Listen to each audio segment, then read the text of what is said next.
नमस्कार, मैं हूं शीनम शर्मा। स्वागत है इस बुलेटिन में आपका। योगी सरकार के आदेश पर प्रशासन जगह जगह पर बुलडोजर चलाकर अवैध निर्माण ध्वस्त कर रहा है। इसी कड़ी में बरेली में सरकारी जमीन पर बने अवैध निर्माण को बुलडोजर ने जमींदोज कर दिया है। बीडीए की टीम ने 30 करोड़ रुपए से ज्यादा की सरकारी जमीन खाली कराई है। प्रशासन की टीम आज 1 दर्जन बुलडोजर लेकर रामगंगा परियोजना पहुंची, जहां पर कुछ लोगों ने सरकारी जमीन पर अवैध मकान बना लिए थे। बुलडोजर चलाने के दौरान लोगों की अफसरों से नोकझोंक भी हुई है।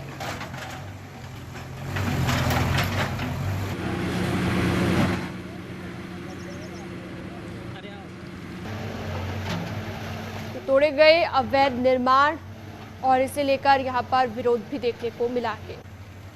तो जमीन की कीमत लगभग 30 करोड़ ये बताई जा रही है। बरेली में ये बुलडोजर चला। आगरा के रकाबगंज क्षेत्र में कोर्ट के आदेश पर बुलडोजर चलाकर जैन मंदिर की बेशकीमती जमीन खाली करा दी है। नेताजी की टाल की जमीन के नाम से इस हिस्से को ही जाना जाता है। और आपको ये भी बता दें कि 1008 दिगंबर जैन मंदिर छिपीटोला ट्रस्ट की जमीन को लेकर वर्षों से विवाद चल रहा था। खुद को किराएदार बताने वाले जमीन खाली नहीं कर रहे थे। अब जब बुलडोजर गरजा तो जमीन खाली हो गई।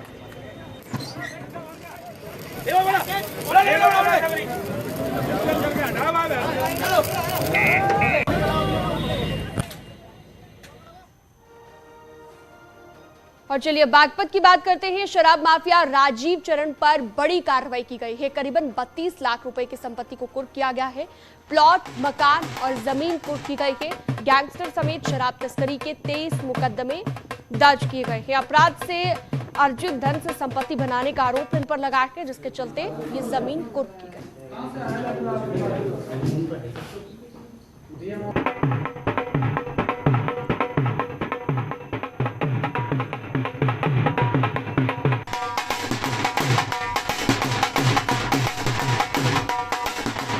लगातार ये तस्वीर हम आपको दिखा रहे हैं। करीब 32 लाख रुपए की संपत्ति को कुर्क किया गया है।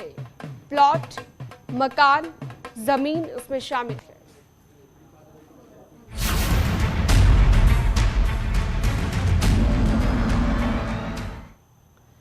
वहीं मेरठ के गैंगस्टर यशपाल तोमर के खिलाफ गौतम बुद्ध नगर जिले में सबसे बड़ी कार्रवाई लगातार जारी थी और लगातार तस्वीरें भी हमने आपको दिखाई। भूमाफिया तोमर की ग्रेटर नोएडा के दादरी में 135 बीघा जमीन को मेरठ की ब्रह्मपुत्री पुलिस ने जब्त कर लिया है। बाकायदा इस जमीन पर सरकारी बोर्ड लगाया गया। इस जमीन की कीमत 100 करोड़ से ऊपर आंकी गई है। चिटहरा में इस जमीन पर प्लॉटिंग की जा रही थी, जिसकी शिकायत पर जिला प्रशासन की ओर से ये कार्रवाई की गई।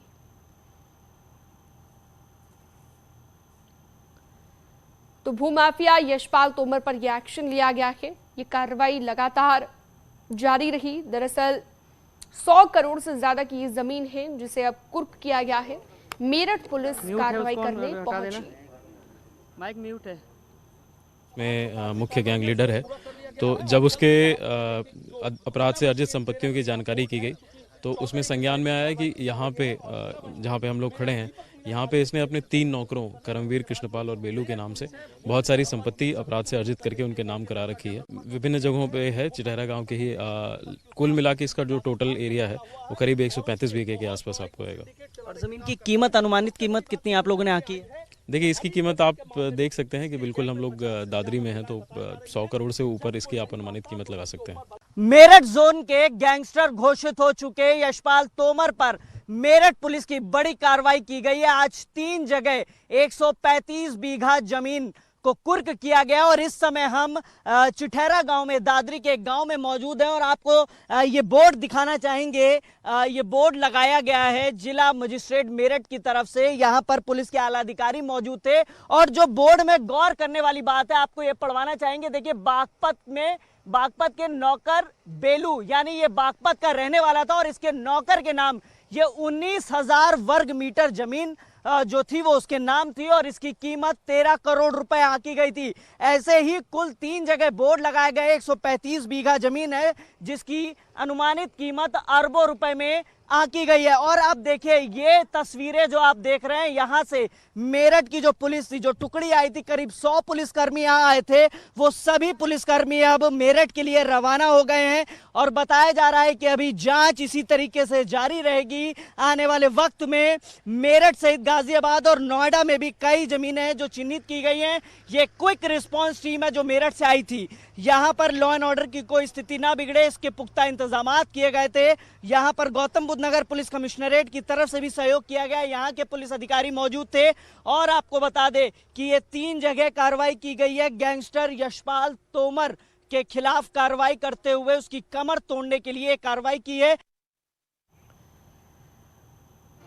तो वहीं अलीगढ़ में जामा मस्जिद को लेकर एक बड़ी जानकारी सामने आई है। आरटीआई के तहत मिली जानकारी से ये पता चला है कि मस्जिद सार्वजनिक जगह पर बनी हुई है। मस्जिद का किसी का भी कोई मालिकाना हक भी नहीं दर्शाया गया है। नगर निगम से आरटीआई के तहत मांगी गई जानकारी में ये खुलासा हुआ कि लगभग 300 साल पहले अंग्रेजों के शासनकाल में ये मस्जिद बनाई गई थी। ये बड़ा खुलासा जामा मस्जिद को लेकर हुआ है। अलीगढ़ से बड़ी जानकारी हमने आपको बताई।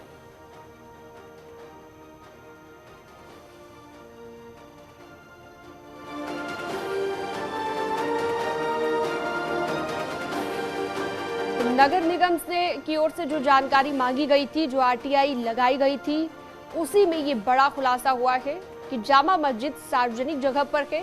किसी का कोई मालिकाना हक भी इस मस्जिद पर नहीं दर्शाया गया है। और अब जाकर ये बड़ा खुलासा हुआ है कई साल बाद। सहारनपुर के खनन कारोबारी हाजी इकबाल के बेटे को पुलिस ने गिरफ्त में ले लिया है। दिल्ली से ये गिरफ्तारी हुई है। आलीशान दिल्ली में छिपा हुआ था। सहारनपुर पुलिस ने उसे दिल्ली से गिरफ्तार किया है। तो बड़ी जानकारी सहारनपुर से, जहां पर हाजी के बेटे आलीशान को गिरफ्तार कर लिया गया है। दिल्ली में आलीशान छिपा हुआ था, जिसे अब गिरफ्तार किया गया। तो खनन माफिया हाजी इकबाल के बेटे को गिरफ्तार कर लिया है। लगातार पुलिस अलग अलग जगहों पर दबिश दे रही थी और आलीशान तक पहुंचने की कोशिश में थी। अब दिल्ली से गिरफ्तारी। वहीं ज्ञानवापी मस्जिद का हर हाल में सर्वे कराने के निर्देश के बाद से ही वाराणसी में माहौल गर्मा गया है। आज जुम्मा की नमाज है, लिहाजा बड़ी संख्या में लोग नमाज पढ़ने मस्जिद पहुंच रहे हैं। तो मस्जिद के बाहर सुरक्षा व्यवस्था कड़ी कर दी गई है। उधर श्रृंगार गौरी मंदिर पक्ष से जुड़े पक्षकारों और वकीलों की सुरक्षा भी बढ़ा दी गई है। सभी वादी महिलाओं को सुरक्षा मुहैया कराई गई है। ये सब सर्वे का आदेश देने वाले जज के अपने और परिवार की सुरक्षा को लेकर जताई गई चिंता के बाद हुआ है। प्रशासन ने अब ये कदम उठाए हैं। वहीं सर्वे को रोकने के लिए अंजुमन इंतजामिया कमेटी की ओर से सुप्रीम कोर्ट में भी याचिका दायर कर दी गई है, जिस पर सुप्रीम कोर्ट ने सर्वे पर फिलहाल रोक लगाने से इनकार कर दिया है। और बताया ये जा रहा है कि कल से मस्जिद का वीडियोग्राफी सर्वे शुरू हो सकता है। ज्ञानवापी के विवाद का मामला अब देश की सबसे बड़ी अदालत सुप्रीम कोर्ट पहुंच गया है। सुप्रीम कोर्ट में मस्जिद कमेटी की तरफ से वरिष्ठ वकील हुफैजा अहमदी ने याचिका दाखिल कर सुप्रीम कोर्ट से इस मामले की सुनवाई की मांग की। वहीं मामले की सुनवाई के दौरान चीफ जस्टिस की तरफ से कहा गया कि अचानक उनके सामने यह मामला पहुंचा है, लिहाजा इस पूरे मामले में अभी सुनवाई नहीं की जा सकती है। सुप्रीम कोर्ट से इस पूरे मामले में जो ज्ञानवापी को लेकर सर्वे को आदेश दिया गया था, उस पर रोक लगाने की मांग की गई है, लेकिन सुप्रीम कोर्ट ने ऐसा कोई आदेश जारी करने से मना कर दिया है। संभवतः अगले हफ्ते सुप्रीम कोर्ट इस याचिका पर सुनवाई कर सकता है। कैमरामैन मीनू के साथ सुशील पांडे, न्यूज़ 18 दिल्ली। वहीं ज्ञानवापी में कल से वीडियोग्राफी सर्वे फिर से शुरू हो जाएगा, जिसको लेकर जिला प्रशासन ने मुस्लिम और हिंदू पक्ष के लोगों को संयुक्त बैठक कर बुलाया है और दोनों पक्षों से शांति और सौहार्द बनाए रखने की अपील की है। बैठक में डीएम और पुलिस कमिश्नर भी मौजूद रहे। शुरू कराने के लिए कहा गया है। वो कमीशन की कार्रवाई शनिवार को शुरू होगी। उसी कमीशन की कार्रवाई को लेके पक्षकारों को बुलाया गया था कि जो कमीशन की कार्रवाई है उसके दौरान सारे कोऑपरेट करें और शहर में शांति व्यवस्था बनाए रखें। उसी की बड़ी सौहार्दपूर्ण मीटिंग हुई है और उसमें शांति का संदेश काफ़ी पक्षकारों के द्वारा प्रसारित भी किया गया है और सभी से यही अपील की गई है कि कोर्ट कमिश्नर की कार्रवाई जो लीगली होनी है उसमें सभी सहयोग प्रदान करें और शहर में कोई सेंसिटिविटी ना हो उसके लिए सभी सहयोग करें। उसका आश्वासन दिया गया है कि सभी पक्षकारों के द्वारा उसमें मदद की जाएगी। तो वहीं ज्ञानवापी मामले को लेकर केंद्रीय राज्य मंत्री कौशल किशोर ने कहा है कि सर्वे सच जानने के लिए है और सबको सच पता होना चाहिए कि वहां पर मंदिर था या मस्जिद। उन्होंने कहा कि ज्ञानवापी के नाम से ही लगता है कि वहां पर या तो श्रृंगार गौरी का मंदिर होगा या विश्वनाथ मंदिर। अब वो विपक्ष अगर इस बात को नहीं मानता है तो यानी कोर्ट का अनादर करने का काम कर रहा है, और जो कोर्ट ने फैसला किया है उसको मानना चाहिए। उनको डर किस बात का है? सर्वे है, होने दीजिए। अगर मस्जिद है तो मस्जिद निकलेगी, मंदिर है तो मंदिर निकलेगा। जो असलियत है वो सामने आने दीजिए। और ये इस तरीके का कोर्ट के निर्णय का अनादर करना या ना मानना, इसका एक गलत संदेश जा रहा है। ज्ञानवापी शब्द हिंदी का है और कोई भी मस्जिद हिंदी के नाम से नाम रखा जाए, ये बात समझ में नहीं आती। तो ज्ञानव्यापी नाम ही से पता चलता है कि वहाँ पर जो श्रृंगार गौरी का दर्शन करने का है या वहाँ मंदिर रहा है, उसके अवशेष निकलेंगे। ये मस्जिद के नाम से ही पता चलता है, ज्ञानवापी से। स्वागत है ब्रेक के बाद आपका। सिद्धार्थनगर की बात करते हैं। पुलिसकर्मी की दबंगई यहां पर देखने को मिली है। सादी वर्दी में पुलिस की दबंगई सामने आई। महिला को मारने के लिए जूता निकाला गया। सादी वर्दी में पुलिसकर्मी ने इस तरह की हरकत की है। सुलह कराने के लिए पहुंचे थे दो पुलिसकर्मी, दूसरे पुलिसकर्मी ने जूता मारने से रोका। तो पुलिसकर्मी की दबंगई का ये वीडियो वायरल हो रहा है। शोहरतगढ़ थाने के ये पुलिसकर्मी बताए जा रहे हैं।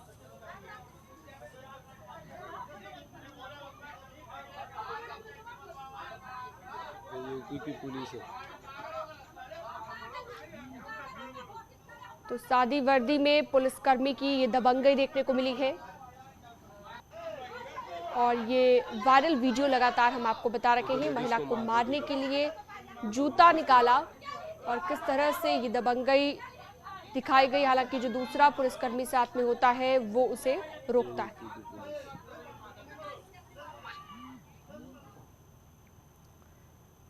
तो हरदोई से अगली खबर। शातिर अपराधी की 6 लाख की संपत्ति कुर्क की गई है। गैंगस्टर एक्ट के तहत एक्शन हुआ है। चांद मोहम्मद पर शाहबाद थाने में केस दर्ज किया गया है। हत्या, लूट और चोरी के आरोप में ये केस दर्ज किया गया है। तो गैंगस्टर एक्ट के तहत ये एक्शन किया गया। पिकअप की जो है 4941 ये कुर्क कर ली गई है, तो इसका थाने में जमा करें। चांद मोहम्मद जो है पिकअप को थाना मजला में जमा करें। आगे शातिर अपराधी की 6 लाख की संपत्ति को कुर्क किया गया है और कुर्की की ये कार्रवाई जब हुई उस दौरान की तस्वीर हम आपको दिखा रहे हैं। गैंगस्टर एक्ट के तहत एक्शन लिया गया। पुलिसकर्मी चांद मोहम्मद पुत्र मुबारक अली जब पिकअप की जो है कुर्की की कार्रवाई करने के लिए पहुंचे उस दौरान की तस्वीर। थाने में जमा करें।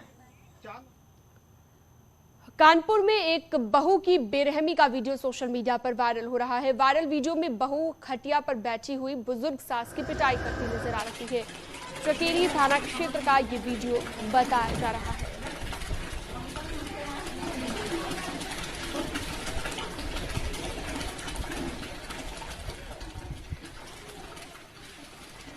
तो ये लगातार तस्वीरें हम आपको दिखा रहे हैं। चकेरी थाना क्षेत्र की जो वीडियो वायरल हो रहा है, कानपुर की ये तस्वीरें। बुजुर्ग महिला को इंसाफ दिलाना है, ये इसका मकसद है। और अब बात करते हैं लखनऊ की। लखनऊ के 11 मुख्य मार्गों पर ई रिक्शा नहीं चलेगा। शहर में ट्रैफिक व्यवस्था को सुधारने के लिए पुलिस कमिश्नर ने ये बड़ा फैसला लिया है। पुलिस के मुताबिक शहीद पथ और हजरतगंज के अलावा सभी मेट्रो स्टेशन के रूट पर ई रिक्शा नहीं चलेंगे। लखनऊ में करीबन 31,000 ई रिक्शा रजिस्टर्ड हैं जो बिना रूट परमिट के चल रहे हैं।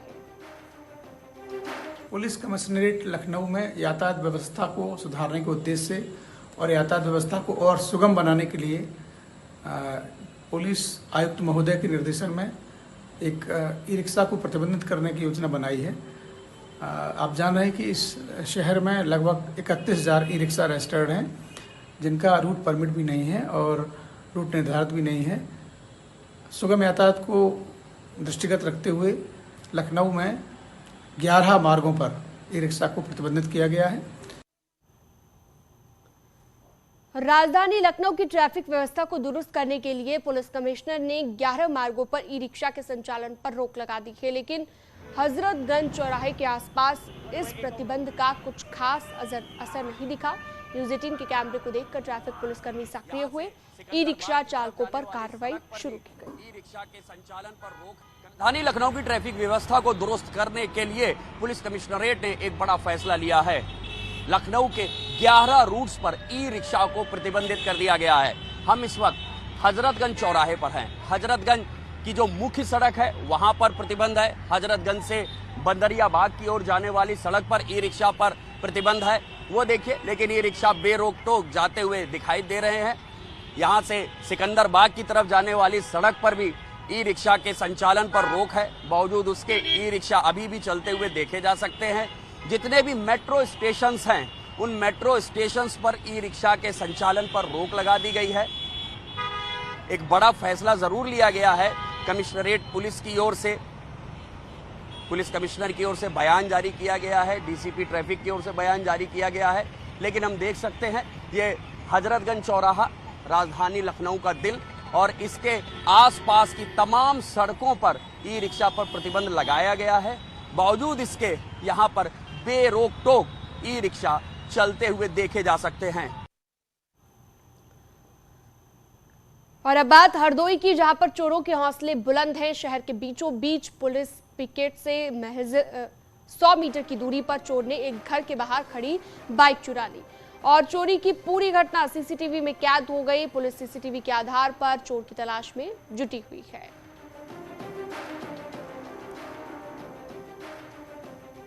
लखीमपुर खीरी के दुधवा टाइगर रिजर्व के बीच से गुजर जाने के बाद वाली सड़क पर भालू ने राहगीरों पर हमला कर दिया। रोड पर भालू को देखकर दोनों तरफ से ट्रैफिक रुक गया। कुछ देर तक तो भालू यूं ही रोड पर खड़ा रहा, लेकिन 2 मोटरसाइकिल सवार युवकों को देखकर भालू उन पर हमला करने के लिए दौड़ा, लेकिन मोटरसाइकिल सवार लोगों ने समझदारी दिखाते हुए अपनी जान बचाई।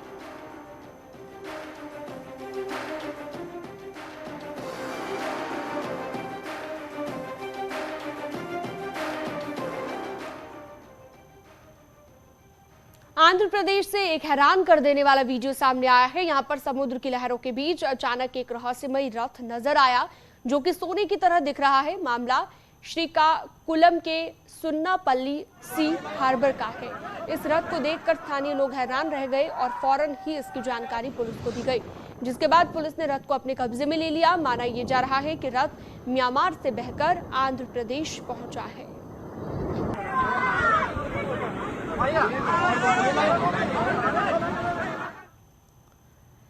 और यहां रुकते एक छोटे से ब्रेक के लिए।